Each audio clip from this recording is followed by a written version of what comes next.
सोचिए, एक कॉमेडियन जो अपने करियर के बिल्कुल पीक पर है, एक ऐसा क्रिएटर जिसकी पकड़ इंडियन इंटरनेट पर मतलब मजबूत पकड़ है, कोई मुकाबला ही नहीं। तो चलिए देखते हैं कि कैसे ये सब कुछ बस एक झटके में बदल गया।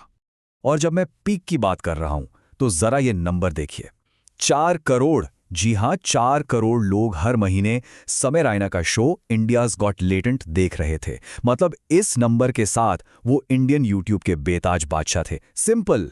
उनके इंटरनेशनल टूर सोल्ड आउट हो रहे थे, ऑनलाइन जो दबदबा था वो तो था ही, और इसी सब के बीच रैना ने अपनी हैसियत को कुछ ऐसे बयां किया। और ये ठीक उस लम्हे से पहले की बात है जब पूरा का पूरा पासा पलटने वाला था। तो वो थे तो कामयाबी की बुलंदी पर, लेकिन उनके शो में आए एक मेहमान का मजाक एक ऐसी चिनगारी साबित हुआ जो सब कुछ, मतलब सब कुछ जलाकर राख कर सकता था। तो ये पूरा विवाद शुरू हुआ एक मजाक से। शो पर गेस्ट थे रणवीर अलाहाबादिया, जिन्हें सब बियर बाइसेप्स के नाम से जानते हैं, और उन्होंने एक ऐसा मजाक कर दिया जिसने, कह सकते हैं कि इंटरनेट के जो अनलिखे नियम होते हैं ना, उन्हें तोड़ दिया। यहाँ एक बहुत दिलचस्प बात है, और वो है रैना का तर्क। वो कहते हैं कि ये बवाल इतना ज्यादा इसलिए बढ़ा क्योंकि उनके गेस्ट ने अपना जो एक क्लीन साफ सुथरा कैरेक्टर बनाया हुआ था ना, उसे तोड़ दिया। और देखिए, इंटरनेट की दुनिया में ये एक बहुत बड़ा गुनाह है, क्योंकि वहां हर कोई अपने खास पर्सोना बनाकर ही तो चलता है। अब मामला धीरे धीरे हाथ से निकल रहा था। रैना उस वक्त अमेरिका में टूर पर थे, और तभी उन्हें मुंबई पुलिस से एक कॉल आता है।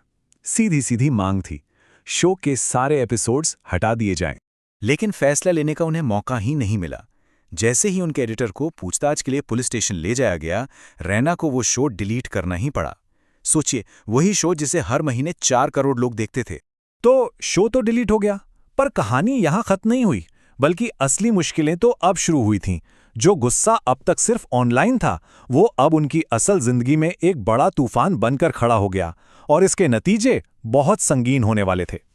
और इस तूफान की पहली दस्तक थी FIR। एक नहीं, दो नहीं, रातों रात 3 FIRs दर्ज हुईं, और वो भी 3 अलग अलग राज्यों में, महाराष्ट्र, जयपुर और असम। अब जरा पैसों की बात करते हैं। अगर उन्हें US का टूर बीच में छोड़कर भारत लौटना पड़ता, तो उनकी टीम ने हिसाब लगाया कि सीधा सीधा नुकसान कितना होता। पूरे 8 करोड़ रुपए का। बहुत बड़ा अमाउंट है। और ये जो मानसिक दबाव था, ये इतना ज्यादा बढ़ गया कि शो से बस कुछ मिनट पहले बैकस्टेज उन्हें एक जबरदस्त एंग्जाइटी अटैक आया। उनके थेरेपिस्ट ने फौरन कॉल पे कहा। लेकिन सोचिए, इतनी बिगड़ी हालत और शो कैंसिल करने की सीधी सलाह के बावजूद वो स्टेज पर गए और अपनी प्रोफेशनल मसल मेमोरी के दम पर जैसे तैसे पूरा शो किया। पर मामला यही नहीं रुका। हालात तब और ज्यादा बिगड़ गए जब उनकी पर्सनल जानकारी लीक कर दी गई। और इसके बाद जो हुआ, वो धमकियों और असल दुनिया में हिंसा का एक खतरनाक दौर था। इतना सब कुछ, जाहिर है इस तनाव में नींद तो गायब हो ही चुकी थी, और एक रात नींद लाने के लिए रैना ने मेलाटोनिन की एक बहुत बड़ी डोज ले ली, 32 मिलीग्राम। मतलब जो नॉर्मल डोज होती है ना, उससे 10 गुना ज्यादा। ये दिखाता है कि वो किस हालत में थे। कहते हैं ना, जब इंसान बिल्कुल टूट जाता है, तभी उसे कुछ सोचने का, कुछ समझने का मौका मिलता है। खैर, रैना के साथ भी कुछ ऐसा ही हुआ। इस मुश्किल दौर ने उन्हें कुछ बहुत गहरे सबक सिखाए, जो सीधे उनके परिवार और उस वक्त के हालातों की सच्चाई से निकले थे। तो सबसे बड़ा सबक क्या था? रैना इस नतीजे पर पहुंची कि इंडियन इंटरनेट वो अपनी कला को खुलकर दिखाने की जगह नहीं है। असल में ये एक गेम है, एक ऐसा खेल जहां हर किसी को अपना एक कैरेक्टर निभाना होता है ताकि बैंक अकाउंट का स्कोर बढ़ता रहे। अपना असली रूप दिखाने की जगह नहीं है ये। और इस सिचुएशन से एक और सीख मिली, जिसे वो कश्मीरी पंडित विजडम कहते हैं। ये सीख क्या है? ये कहती है कि जीत हमेशा हर लड़ाई लड़ने में नहीं होती।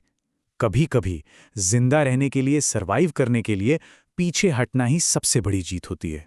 तो अब उनके सामने एक दुविधा थी।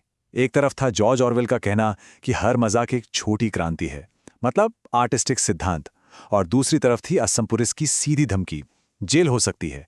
तो रैना ने एक प्रैक्टिकल रास्ता चुना। उन्होंने सोचा कि जेल की सलाखों के पीछे से शुरू होने वाली क्रांति शायद किसी काम की नहीं। अब 2 महीने की चुप्पी के बाद क्या हुआ? कमाल हो गया। जिस विवाद ने उनका करियर लगभग खत्म ही कर दिया था, उसी विवाद के बाद जब उन्होंने अपना अगला टूर अनाउंस किया, तो वो उनका अब तक का सबसे बड़ा हिट टूर साबित हुआ। तो इस पूरी कैंसिलेशन की आंधी से निकलकर, और मजे की बात ये कि पहले से भी ज्यादा कामयाब होकर, रैना को एक बात बिल्कुल साफ हो गई, और वो ये कि असल में जिंदगी में क्या चीज मायने रखती है।